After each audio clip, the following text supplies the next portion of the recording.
Hi, you're welcome to today's episode with Oluwanikinfelas. Today we will be discussing a chapter of the Bible, a very common one actually. But when you are studying the Bible, with the help of the Holy Spirit, there is nothing common. I was discussing with someone very special to me about the chapter of the Bible, Genesis chapter 1. Very common, right? Yeah, it's about the creation story. And sincerely, if not for the help of the Holy Spirit, I don't think I would have been able to have such insight from that chapter of the Bible. It's just what we read, especially when you are doing TRS class. They just tell you to read the account of the history of how God created the world and everything He did, how He put everything in place.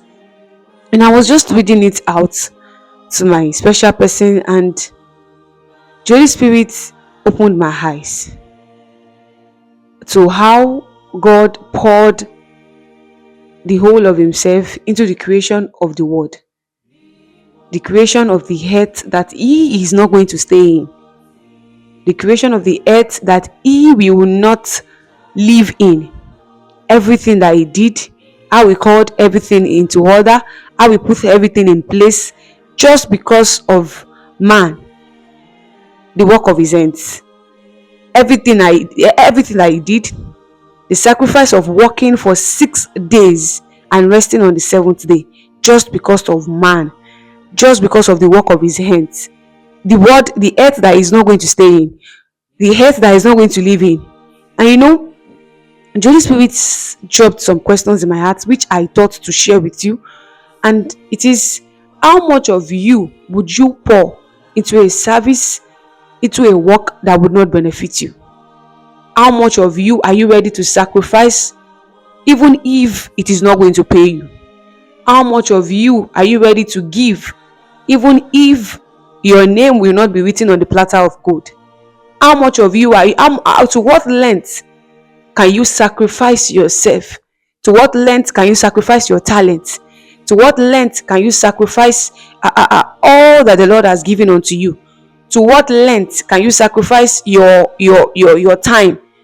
To what is not going to pay you? Thinking about how God poured Himself into the creation of the world. He didn't have to do that much. At least we are not able to see the Garden of Eden, but we read about the Garden of Eden.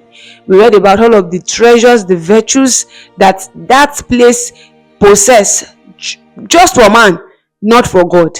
He didn't have to go that far. Christ didn't have to do that much.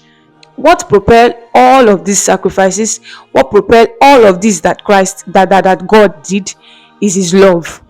His love for you, His love for the works of His hands, His love for mankind, His love for you. That was what propelled all of the sacrifices that Christ did. You don't have to gain out of it before you sacrifice yourself. It doesn't have to be something that you would èmi ò lè wá para mi lórí nǹkan tí ò lè ṣe anything sí mi. That's what we do. But as a child of God, as a disciple of Christ, as a child, as a daughter, as a son of God, how much of you are you going to pour into a service that is not going to pay you?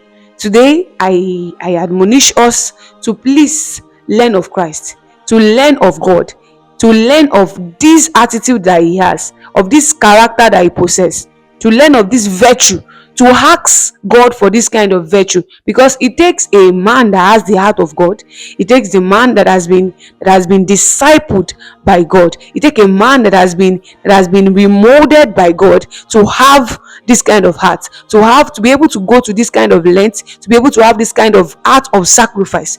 Even if there's a part of the Bible that says, even though it slays me. So I want us to take that. I want us to ask of God for that kind of a virtue, for that kind of a lifestyle, for that kind of character, for that kind of being, that even though it slays me, even though I am not going to get anything from this thing, even though I am not going to take of any benefit from this thing, I will still do it. I will still play my part.